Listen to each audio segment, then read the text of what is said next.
Hello दोस्तों, welcome in agriculture study BK में आपका स्वागत है।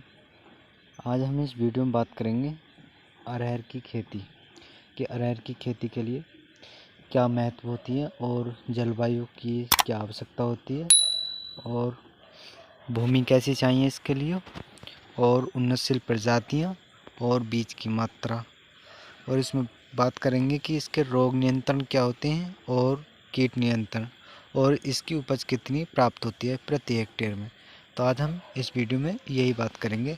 तो वीडियो शुरू करने से पहले जो हमारे चैनल पर नए हैं वो चैनल को ज़रूर सब्सक्राइब कर दें और वीडियो को लाइक ज़रूर करें। तो करते हैं वीडियो शुरू।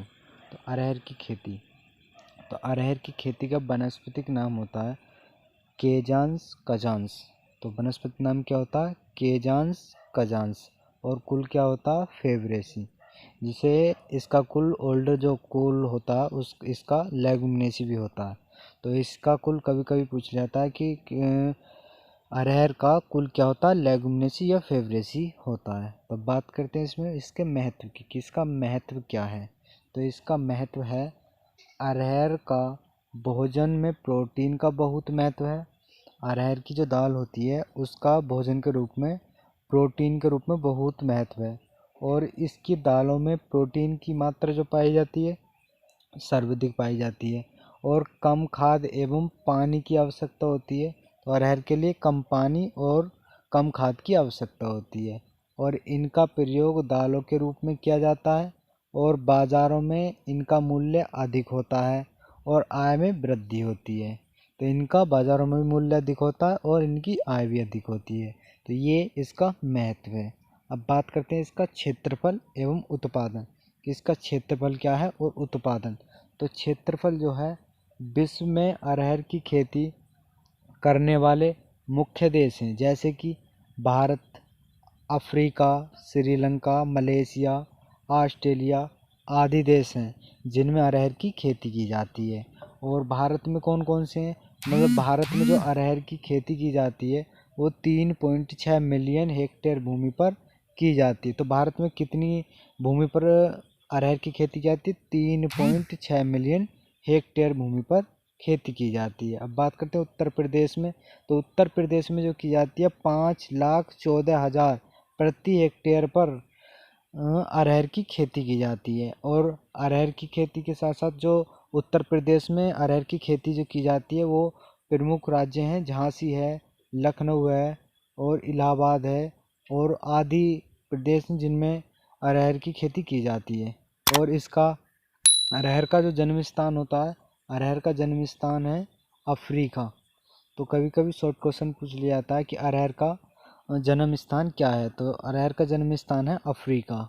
अब बात करते हैं इसमें कि अरहर की जो फसल के लिए कैसी जलवायु की आवश्यकता होती है और किस मौसम का है। तो अरहर की फसल के लिए जलवायु को होती है तो नम एवं शुष्क दोनों जलवायु में उगाई जा सकती है। तो ये जो है नम भी और शुष्क भी दोनों मौसम में उगाई जा सकती है, दोनों जलवायु में। और इसमें जो ये खरीफ के मौसम की फसल होती है। अब बात करते हैं इसमें भूमि की। तो इसके लिए भूमि कैसी चाहिए, मतलब मिट्टी की कैसी आवश्यकता होती है। तो अरहर के लिए सभी प्रकार की भूमियों में उगाया जा सकता है। तो सभी प्रकार की भूमि में भी उगाया जा सकता है इसे। और अगर बलुई दोमट मिट्टी हो तो उसमें सर्वोत्तम अच्छी उपज प्राप्त हो जाती है। अब बात करते हैं इसकी उन्नतशील प्रजातियाँ, जो सबसे विकसित प्रजातियाँ हैं और ज़्यादातर एग्जाम में यही पूछी जाती हैं। तो मालवीय है इसकी जाति, और मालवीय चमत्कार 13 और जो कि BHU से निकाली गई है, वाराणसी। और पूसा 84, टाइप 7, टाइप 17, पूसा 9, पारस। और ICPL 87 और नरेंद्र अरहर और आज़ाद, मानक और बसंत, ये सब उन्नतशील प्रजातियां अरहर की। और पूसा अगेती, ये भी प्रजाति अरहर की है और बहुत विकसित प्रजाति है। और शारदा है, शारदा मुक्ता और ग्वालियर 3, ये भी सब उन्नतशील प्रजातियां हैं अरहर की। अब बात करते हैं खेत की तैयारी कि खेत की तैयारी किस प्रकार की जाती है। तो खेत की तैयारी की जाती है, पहली जुताई मिट्टी पलटने वाले हल से फिर 2-3 जुताइयाँ देसी हल या हैरों से करनी चाहिए। तो पहली जुताई मिट्टी पलटने वाले हल से और फिर बाद में 2 या 3 जुताई देसी हल या हैरों की सहायता से करनी चाहिए। अब बात करते हैं इसमें कि इससे बीज की मात्रा कितनी आवश्यकता होती है। तो बीज की मात्रा जो होती है 14 से 15 किलोग्राम प्रति हेक्टेयर बीज की मात्रा होती है। और बीज को उपचारित जो कर बोना चाहिए वो कैप्टान या थायराम 2.5 ग्राम से बीजों को उपचारित कर बोना चाहिए, जिससे बीजों में रोग नहीं लग पाता। अब बात करते हैं इसमें खाद और उर्वरक। तो खाद और उर्वरक की क्या आवश्यकता होती है, कितनी आवश्यकता होती है। तो खाद और उर्वरक में नाइट्रोजन 15 से 20 किलोग्राम नाइट्रोजन की आवश्यकता होती है। बहुत कम मात्रा होती है नाइट्रोजन की तो। और फास्फोरस की होती है 50 से 60 किलोग्राम प्रति हेक्टेयर।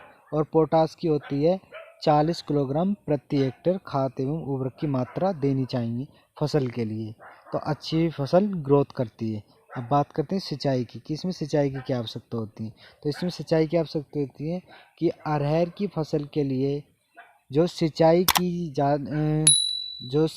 जाती है, वैसे सिंचाई की आवश्यकता तो नहीं होती है इसमें, लेकिन परंतु जब जून में जब पहला प्रथम सप्ताह होता है तो उसमें बोई गई फसल में वर्षा न होने पर 2 या 3 सिंचाई दी जाती है। मतलब वैसे तो इसमें जो अरहर की फसल है इसमें सिंचाई की आवश्यकता नहीं होती है। जब फसल बोई जाती है तो उस समय जो जून का पहला सप्ताह होता है तो उसमें जो है वर्षा न होने पर 2 से 3 सिंचाई आवश्यक कर देनी चाहिए। अब बात करते हैं इसमें रोग नियंत्रण। तो रोग नियंत्रण शुरू करने से पहले तो वीडियो अच्छी लगी तो वीडियो को लाइक ज़रूर करें। तो अब देखते हैं रोग नियंत्रण। तो रोग नियंत्रण है, सबसे पहला रोग है उटका रोग, जिसे वीड्स बोलते हैं। तो यह रोग जो है अत्यंत हानिकारक है। तो अरहर की फसल में जो उटका रोग है ये सबसे हानिकारक रोग होता है, जो कि फ्यूजेरियम ऊडम नामक के फफूंदी से होता है। किसके? फ्यूजेरियम ऊडम नामक के फफूंदी के कारण होता है। और इसके प्रभाव से पौधों के ऊपरी भाग में पानी नहीं पहुंच पाता। जो पौधे का ऊपरी भाग होता है उसमें पानी नहीं पहुंच पाता है, जिसके कारण पत्तियां पीली पड़कर गिर जाती हैं और अंततः जड़ें काली हो जाती हैं, जिससे कि फसल पूरी नष्ट हो जाती है। तो इसके नियंत्रण के लिए क्या उपाय करने चाहिए या किस दवाई का प्रयोग करना चाहिए। तो पौधे के जड़ के पास सियोडोमोन्स या फ्लोरोमोनास की 3 ग्राम मात्रा को प्रति लीटर पानी में मिलाकर पौधे पर डालना चाहिए, जिससे वो रोग दूर हो सके। अब बात करते हैं दूसरा रोग। तो दूसरा रोग जो है यह है तना सड़न। यह रोग फफूंदी के कारण होता है। यह भी फफूंदी के कारण होता है। इस रोग से पौधे की जो जड़ें होती हैं, जड़ें तथा तने का ऊपरी भाग तो सही रहता, लेकिन नीचे की जो पत्तियां होती हैं, नीचे का भाग जो होता है वो सूख जाता है, तो पूरा पौधा नष्ट हो जाता है। तो इसके नियंत्रण के लिए जल निकास का प्रबंध होना चाहिए और रोगरोधी किस्मों को बोना चाहिए।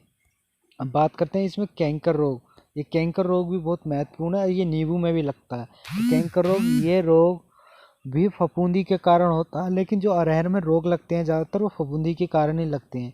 तो ये रोग भी फफूंदी के कारण लगता है। इसके कारण पौधे के तने व टहनियों पर कैंकर बन जाते हैं।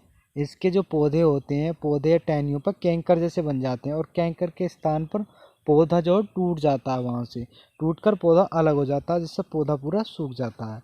और इसके नियंत्रण के लिए 3 से 4 वर्ष अरहर की खेती न की जानी चाहिए। जिस फसल में ये रोग लग जाता है जिस खेत में, तो उस खेत में 3 से 4 वर्ष फसल अरहर की नहीं लेनी चाहिए। और खड़ी फसल पर या 0.25% इंडोफिल M45 का छिड़काव करें। तो अब बात करते हैं इसके हम कीट नियंत्रण कि कीट नियंत्रण कौन कौन से होते हैं, इसमें कीट कौन कौन से लगते हैं। तो सबसे पहला होता है फली वेधक कीट, जो फली में अंदर घुस जाता है। तो ये कीट की जो सुड़ियाँ होती हैं, ये सुड़ियाँ फलियों के अंदर घुसकर दाने को खा जाती हैं। तो ये अंदर भरकर दाने को खा जाती हैं, दाने को नुकसान पहुंचाती हैं। और इसके नियंत्रण के लिए डाइमेथोएट 30% दवा को 1 लीटर या 1.5 इंडोसल्फान 35 EC का 1000 लीटर पानी में घोलकर छिड़काव करना चाहिए। तो इससे ये कीट मर जाते हैं।